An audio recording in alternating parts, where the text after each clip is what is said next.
hadirin wal hadirat majelis subuh rahimakumullah. Alhamdulillah, Allah subhanahu wa ta'ala kembali mempertemukan kita, mengumpulkan kita dalam sebuah majelis yang mulia. Tema kita pada subuh hari ini adalah masih tentang tadabbur Quran. Surah yang akan kita ceritakan sedikit ini adalah suratul Falaq. Qul a'udzu birabbil falaq.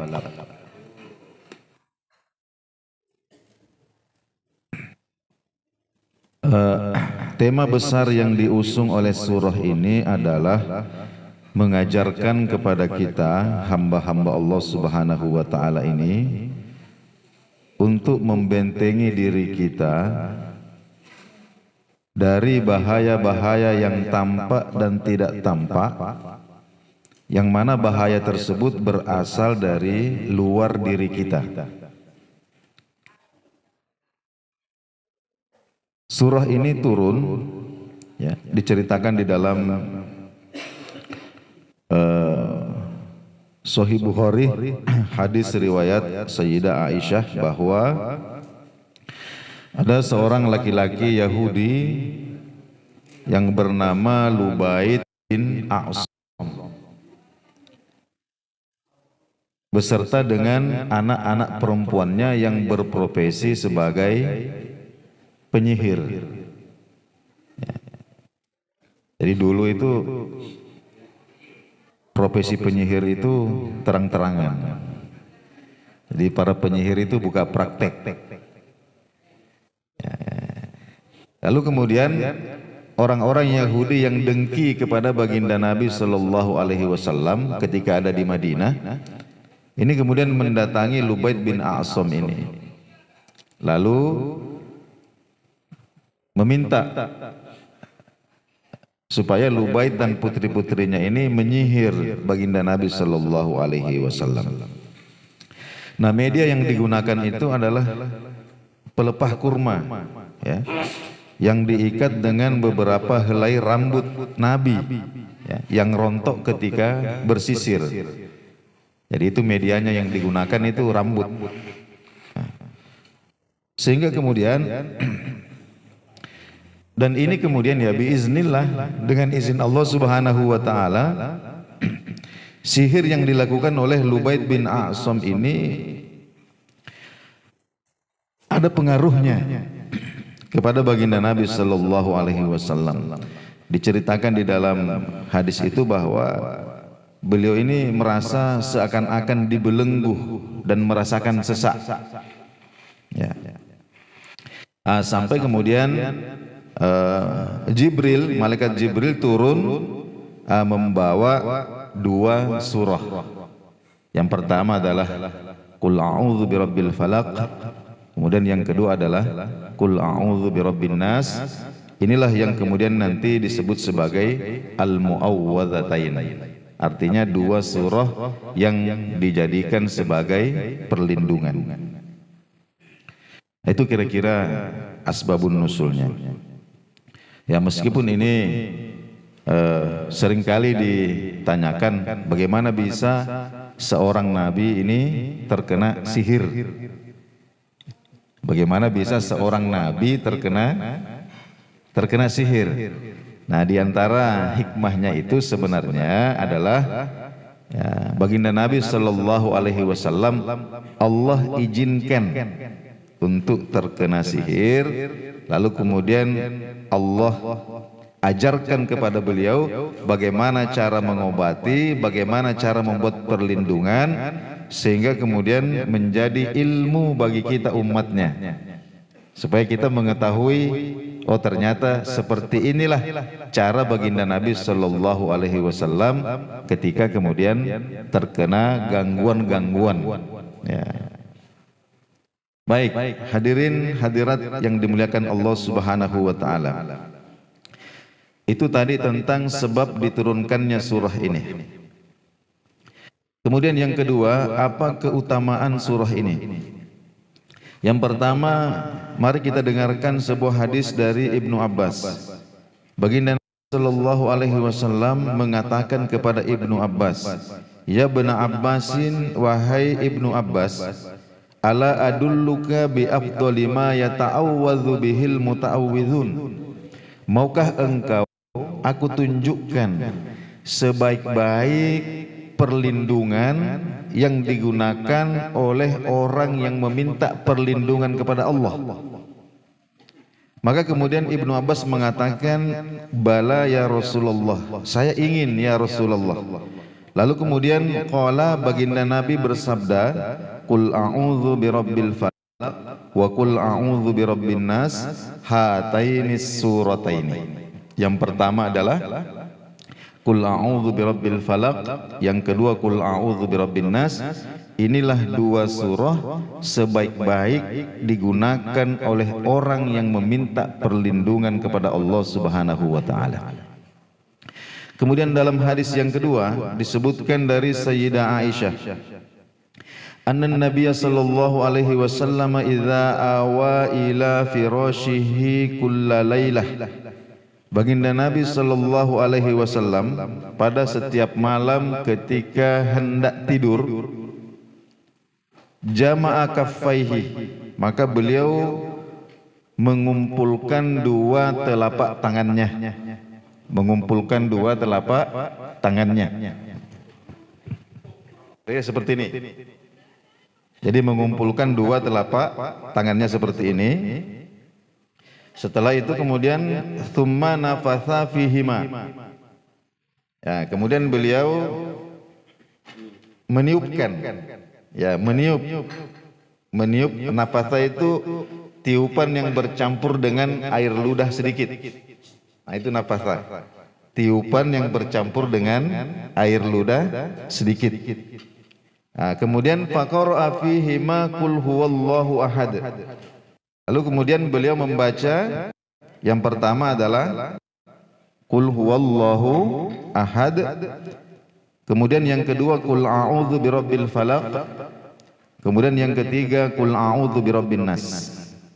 Setelah beliau membaca ketiga surah itu, tsumma yamsahu bihima, kemudian Nabi sallallahu alaihi wasallam mengusapkan kedua telapak tangannya itu mastata'a min jasadihi, ya, pada bahagian-bahagian tubuh yang mampu dijangkau oleh kedua telapak tangan itu, diusapkan.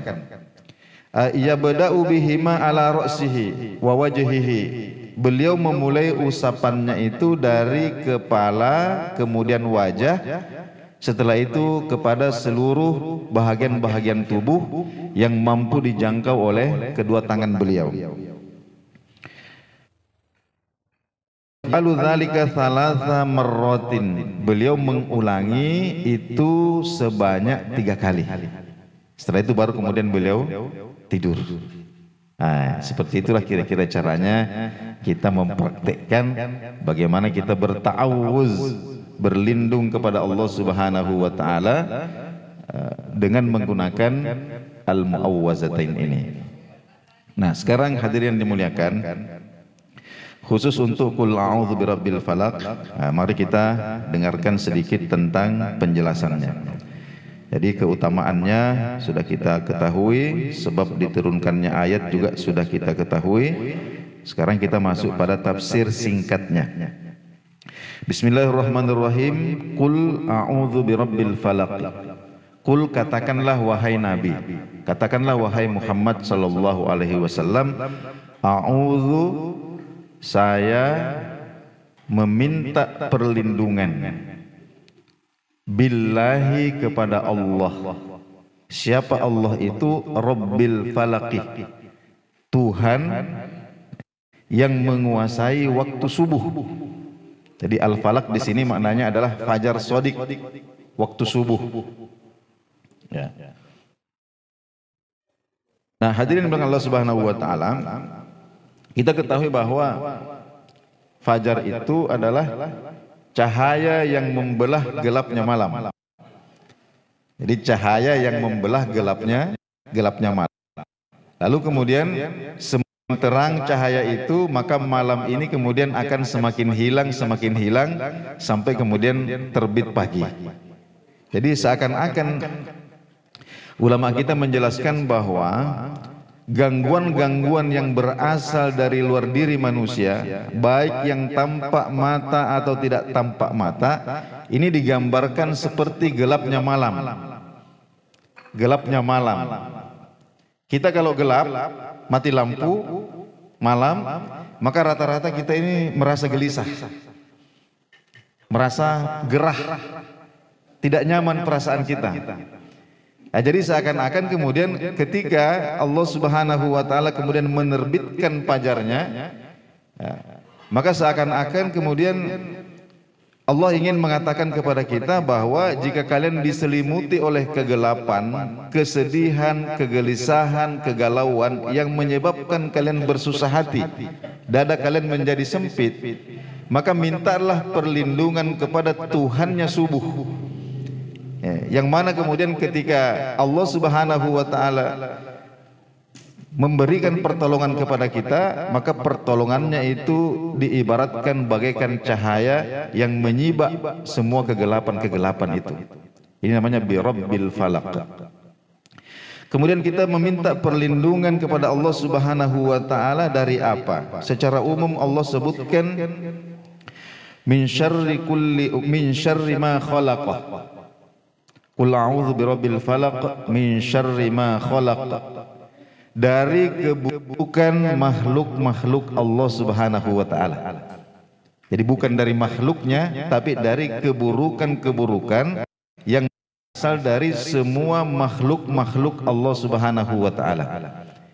Jadi surah ini bukan hanya perlindungan dari gangguan yang sifatnya non fisik, ya, seperti umpama sihir, ya, santet dan lain-lain sebagainya, tidak. Tapi dari seluruh keburukan-keburukan yang berpotensi muncul dari semua makhluk-makhluk Allah. Apakah itu manusia? Ya. Apakah statusnya sebagai tetangga atau bahkan statusnya di dalam rumah kita sendiri, ya. Istri kita, suami kita, ini juga ta'awuz dari situ. Termasuk makhluk-makhluk yang tidak kasat mata, tapi bisa katakanlah memberikan pengaruh kepada kesehatan kita, ya, seperti bakteri-bakteri, virus-virus. Singkat kata, dari keburukan seluruh makhluk-makhluk ciptaan Allah Subhanahu wa Ta'ala, apapun itu, siapapun itu, ya. Kemudian secara khusus Allah Subhanahu wa Ta'ala menyebutkan tiga, ya, tiga yang dikhususkan kita minta perlindungan dari tiga itu. Yang pertama adalah min syarri ghasikin idza waqabah, ya, dari keburukan-keburukan, ya, malam, ya, dari keburukan-keburukan malam bila telah gelap gulita. Ulama tafsir kita mengatakan yang dimaksud di sini adalah dari keburukan makhluk-makhluk yang biasanya berkeliaran di waktu malam, ya, seperti ular berbisa. Nah, kemudian apa namanya, termasuk juga kutu-kutu, ya, nyamuk-nyamuk, ya, yang mungkin karena kita kalau malam itu seringkali dalam keadaan yang lemah, capek, ya, seringkali sulit untuk kita hindari. Ya, termasuk juga dari kejahatan atau keburukan orang-orang yang merencanakan untuk melakukan kejahatan di waktu malam. Ya. Karena biasanya kejahatan ini akan direalisasikan umumnya di waktu malam. Karena orang-orang akan berusaha menutupi kejahatannya ini dengan gelapnya malam. Nah, ini yang dimaksud dengan min syarri ghasikin idza waqaba, berlindung kepada Allah dari kegelapan malam bila telah gelap gulita. Semakin gelap, sudah tengah malam sekali. Ya. Nah, kemudian yang kedua, wa min syarrin naffatsati fil uqadi, dan dari keburukan kejahatan perempuan-perempuan penyihir yang meniup simpul-simpul. Nah, ini termasuk praktek sihir. Jadi sihir itu ada hakikatnya. Ya, sihir itu ada hakikatnya. Sebab kalau tidak ada, tentu tidak diajarkan kepada kita untuk meminta perlindungan kepada Allah dari sihir. Ya. Jadi sihir itu adalah gampangannya kita sebutkan ilmu hitam, ya, yang digunakan untuk menyakiti orang lain dengan bantuan setan atau bantuan jin. Ya. Nah, motifnya macam-macam. Mungkin karena dendam, ada yang karena marah, karena gunakan sihir. Nah, tapi satu hal yang harus kita yakini bahwa wa ma hum bidzarrina bihi min ahadin illa biiznillah. Tidaklah sihir, santet atau apapun namanya itu, tidaklah itu bisa membahayakan diri seseorang secara sendiri. Ya. Jadi sihir itu kemudian bisa memberikan pengaruh kepada orang yang disihir itu biiznillahi. Semuanya itu adalah dengan seizin Allah Subhanahu wa taala. Jadi kalau kita kena sihir, kena santet, kita berlindung kepada Allah Subhanahu wa taala. Jangan kemudian mengobati sihir dengan sihir yang lain. Ya. Kenapa? Karena itu nanti fatal akibatnya. Ya. Ada seseorang yang katakanlah mengguna-gunai kita, menyihir kita dengan menggunakan jin. Lalu kemudian kita datang kepada tukang sihir yang lebih jago lagi untuk mengobati sihir yang pertama. Maka nanti tukang sihir yang kedua ini yang lebih jago ini ya akan menggunakan jin yang lebih kuat lagi. Ya. Untuk kemudian mengusir jin kecil itu, lalu tinggallah jin yang lebih kuat ini di dalam diri kita, lain lagi akibatnya. Nah, jadi begitu kita merasa ada yang tidak enak, maka segeralah berlindung kepada Rabbul Falaq, Allah Subhanahu wa taala. Kemudian yang terakhir, Allah Subhanahu wa taala mengajarkan kita untuk berlindung wa min syarri hasidin idza hasada, dari keburukan yang berpotensi muncul dari orang-orang yang dengki, orang-orang yang hasud, iri hati kepada kita. Ya. Apa itu hasud? Hasud itu adalah seseorang ingin agar nikmat yang ada pada orang lain hilang, meskipun dia tidak menginginkan nikmat itu. Ya. Yang penting nikmat itu hilang dari orang. Ya. Itu namanya hasud. Ini tercelah. Ya. Kemudian ada yang disebut dengan gitbah. Nah, gitbah itu apa? Gitbah itu berharap untuk mendapatkan nikmat seperti orang lain tanpa menginginkan nikmat tersebut hilang dari orang tersebut. Ya. Kita cuma ingin punya seperti itu, tapi kita tidak ada sama sekali semacam angan-angan bahwa semoga itu nikmat, semoga mobilnya terbakar, semoga mobilnya kecelakaan. Tidak, kita cuma ingin punya mobil seperti itu. Nah, tapi kalau hasud, dia ingin agar nikmat yang dimiliki orang itu hilang, hancur, meskipun dia tidak menginginkan nikmat itu. Nah, Nabi SAW mengatakan al-mu'min yaghbitu. Ya, orang mukmin itu ighbat. Nah, ighbat itu tadi ingin mendapatkan nikmat seperti orang lain tanpa ada kerentek hati sama sekali agar nikmat itu hilang dari orang lain. Orang mukmin itu gitbat. Wal munafiqu yahsudu. Adapun orang munafik itu hasud. Nah, orang munafik itu iri, dengki, hasud. Nah, di sini hadirin yang dimuliakan Allah Subhanahu wa taala, kalau kita perhatikan bagaimana buruknya yang disebut sifat hasud itu, sampai Allah Subhanahu wa taala menyandingkan kejahatan orang yang dengki dengan kejahatan para penyihir. Ini. Jadi inilah kira-kira tema besar secara singkat daripada suratul Falaq ini. Hadirin yang dimuliakan Allah Subhanahu wa taala, cukup sekian kami akhiri sampai di sini tadabbur Quran kita. Mudah-mudahan apa yang disampaikan ini bisa kita amalkan ya, terutama praktek Nabi Shallallahu Alaihi Wasallam tadi menjelang tidur kita ajarkan kepada keluarga kita di rumah, istri kita, anak-anak kita.